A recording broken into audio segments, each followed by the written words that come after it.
Hi viewers, welcome to our channel.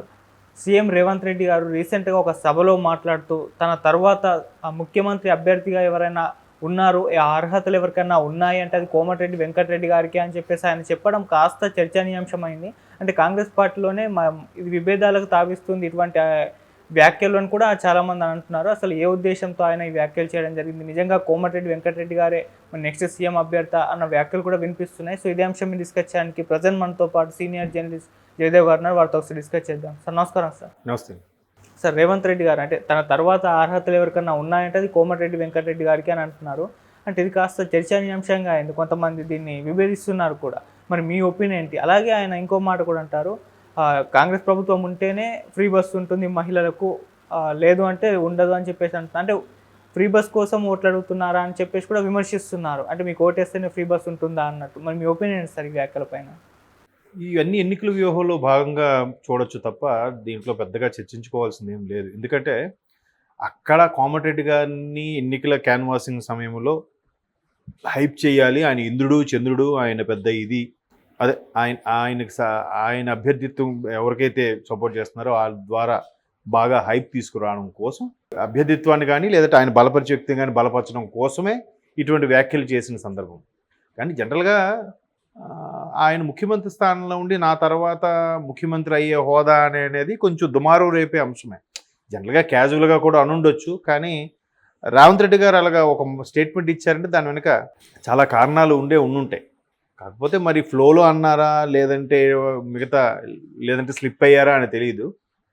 అప్పుడు పొగడాలంటే రకరకాలుగా కూడా పొగడొచ్చు. ముఖ్యమంత్రి అయ్యే అంటే మిగతా వాళ్ళకి లేనట్టే కదా దాని అర్థం.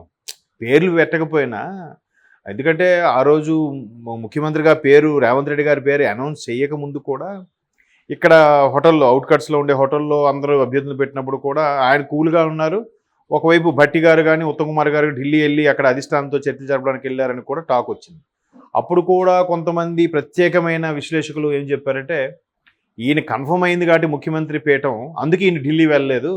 ఎవరికైతే అక్కడ మిగతా నామినేటెడ్ పోస్టులు, క్యాబినెట్ పోస్టులు ఏవైతే కన్ఫర్మ్ అవ్వలేదో వాళ్ళు ఆ లాబింగ్ కోసం అక్కడికి వెళ్ళుండొచ్చు, ఈయన కన్ఫర్మ్ అయింది కాబట్టి ఈయన రిలాక్స్గా ఉన్నాడని కూడా అన్నారు. ఇకపోతే ఇప్పుడు వీళ్ళతో పోల్చితే, రేవంత్ రెడ్డి గారితో పోల్చితే ఉత్తమ్ కుమార్ కానీ భట్టి గారు కానీ చాలా సీనియర్స్. బట్ కోమటిరెడ్డి గారిని పొగడడం వల్ల ఆ సందర్భంలో పొగడొచ్చు, కానీ ఆయనే సమర్థుడు అంటే మిగతా వాళ్ళు కాదని అర్థం వస్తుంది కాబట్టి ఖచ్చితంగా దుమారం రేపుతుంది. అండ్ మోర్ ఓవర్ కాంగ్రెస్లో ప్రతి ఒక్కరు కూడా సీనియర్ నాయకులే, ప్రతి ఒక్కరు కూడా పదవి కోసం పోటీ పడే వ్యక్తులే చాలా సందర్భాల్లో. ఇప్పుడు ఆయన వ్యాఖ్యల్ని చూస్తే ఎలా అనిపిస్తుందంటే, ఇప్పుడు ఉమ్మడి ఖమ్మంకు సంబంధించి ఉప ముఖ్యమంత్రి గారు కానీ, అలాగే నల్గొండకు సంబంధించి మన ఉత్తమ్ కుమార్ గారు కానీ కొంచెం ఇబ్బంది పడే వ్యాఖ్యలు. ఎందుకంటే మనం ప్రభుత్వ పథకాల్లో కూడా చూస్తే రేవంత్ రెడ్డి గారి ఫోటోతో పాటు భట్టి గారి ఫోటో కూడా ఉంటుంది, ఉప ముఖ్యమంత్రి గారి ఫోటో కూడా ప్రతి పథకం మీద కూడా. సో అట్లా పెట్టి ఒక ప్రముఖ స్థానం కల్పించినప్పటికీ కూడా జనరల్గా ఉంటుంది, ముఖ్యమంత్రే, ఉప ముఖ్యమంత్రే కదా. సో అట్లాంటి విభేదాలు ఏం లేకుండా కలిసి పని చేసుకుంటున్న సందర్భంలో ఇటువంటి వ్యాఖ్యలు చేయడం అనేది కొంచెం వాళ్ళకి తక్కువ చేశారన్నట్టుగా ఒక భావన కలుగుతుంది కదా. సో అందుకు కామన్గా మీడియాలోనూ సోషల్ మీడియాలో కూడా దుమారం రేగడం కారణం. అయితే ఇప్పుడు ఈయన్ని పొగడొచ్చు. ఇప్పుడు అక్కడ 10 మంది ఉన్నారు, 10 మందిలో ఇప్పుడు కోమటిరెడ్డి గారికి పొగిడే సందర్భంలో ఆయన గొప్పవాడంటే మిగతా వ్యక్తులు అంత సమర్థులు కాదు అని అర్థం వచ్చేలా మాట్లాడారు కాబట్టి ఖచ్చితంగా. బట్ ఇక్కడ సీనియర్లు, ఉత్తమ్ కుమార్ గారు పీసీసీ చీఫ్గా చేసిన వ్యక్తి, భట్టి గారు కూడా ఆ పాదయాత్ర చేసి కాంగ్రెస్ ప్రభుత్వాన్ని స్థాపించడానికి నేను కూడా ఒక కారణం అని కూడా చాలా సందర్భాల్లో కొంతమంది చెప్పారు. అయితే ఇట్లాంటి రేసులో కాంగ్రెస్లో అందరూ నాయకులే, అందరూ సీనియర్లే అనుకున్న సందర్భంలో రేవంత్ రెడ్డి గారి వ్యాఖ్యలు మాత్రం కొంచెం సీరియస్గానే పరిగణలోకి తీసుకోవచ్చు. అయితే మరోవైపు ఈ రేపు లోక్సభ ఎన్నికల నేపథ్యంలో ఎవరికి సంబంధించిన అభ్యర్థులను వాళ్ళు పెట్టుకోవాలని, వాళ్ళ లాబింగ్ వాళ్ళు నెరవేర్చుకోవాలని చూస్తూ ఉంటారు.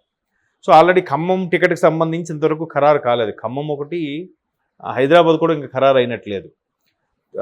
ఖమ్మం మాత్రం భట్టి విక్రమార్క గారు, అదే ఉప ముఖ్యమంత్రి గారు కూడా ట్రై చేస్తున్నారు. అలాగే మరొక మంత్రి మన పొంగులేటి శ్రీనివాసరెడ్డి గారు కూడా ట్రై చేస్తున్నారు. అలాగే ఇంతకుముందు ఎక్స్ ఎంపీ ఎవరు ఉంటారు అక్కడ, ఏదో రెడ్డి గారు, ఆ రెడ్డి గారు వాళ్ళ అబ్బాయికి కూడా ట్రై చేస్తున్నారంట. అంటే జనరల్గా పబ్లిక్ టాక్ ఏంటంటే డిప్యూటీ సీఎం గారు వైఫ్ని అక్కడ కంటెస్టెంట్ చేయించాలని, అలాగే పొంగులేటి శ్రీనివాసరెడ్డి గారు వాళ్ళ బ్రదర్ని అక్కడ చేయించాలని, మరోవైపు మాజీ ఎంపీ ఎవరున్నారు ఆయన రఘునాథ్ రెడ్డి సంథింగ్ వాళ్ళ అబ్బాయిని ఎవరినో పెట్టించాలని, ఇది రకరకాలుగా ఇట్లాంటి ఇన్ని డిస్కషన్ మీద ఎవరికి కావాల్సిన లాబింగ్, ఎవరికి చేతనైన లాబింగ్ వాళ్ళు చేసుకోవడానికి ఆల్రెడీ ఉప ముఖ్యమంత్రి గారు కానీ, తర్వాత పొంగులేటి శ్రీనివాసరెడ్డి గారు కానీ ఆల్రెడీ ఢిల్లీలో మకా వేసుకుని కూర్చుని ఉన్నారు. అధిష్టానం ఎవరికి ఆ సీట్ని కేటాయించబోతుంది, ఎందుకంటే కాంగ్రెస్ గాలి వీస్తోంది ప్రస్తుతానికి తెలంగాణలో. సో ఖచ్చితంగా 17 స్థానాలకు గాను 10-12 గెలుచుకుంటుంది అన్నట్టుగా సర్వేలు కూడా చెప్తున్నాయి. కాబట్టి ఖచ్చితంగా ఎంపీ అయితే ఆ హోదా వేరు. కానీ ఇక్కడ ఆల్రెడీ మంత్రి పదవుల్లో ఎవరో కుటుంబంలో మంచి స్థానంలో ఉన్న వాళ్ళే మళ్ళీ అదే కుటుంబం నుంచి అడగడానికి కూడా, రిక్వెస్ట్ చేసుకోవడానికి కూడా ప్రయత్నిస్తున్నారు. అది వేరే వాళ్ళకి అవకాశం ఇస్తే బాగుంటుంది కదా, ఆలోచన కూడా ఉండాలి కదా. అదేం లేదు, ఎవరు రాజకీయ వ్యూహం వాళ్ళది.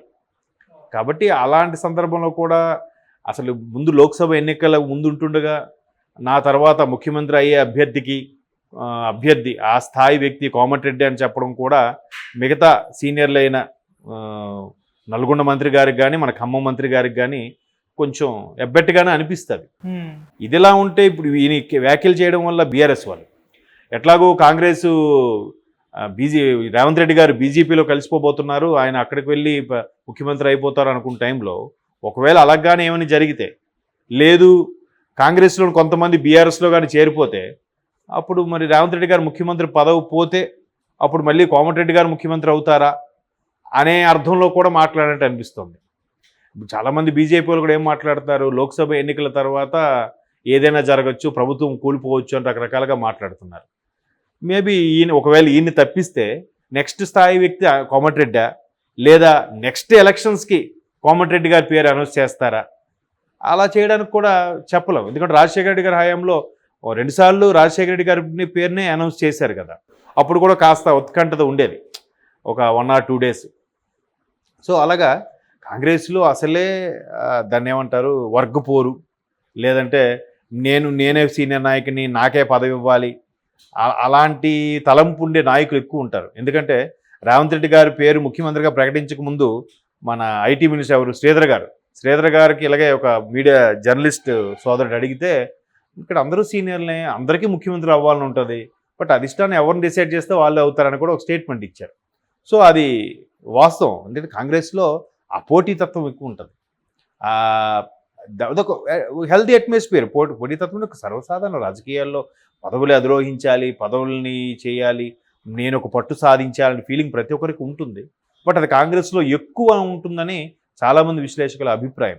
అట్లాగే ఎక్కువ ఉన్న నేపథ్యంలో ముఖ్యమంత్రి గారి స్వయాన ఇటువంటి వ్యాఖ్యలు చేయడం అనేది కొద్దిగా సీనియర్ మంత్రులకి ఇబ్బందికర పరిస్థితే.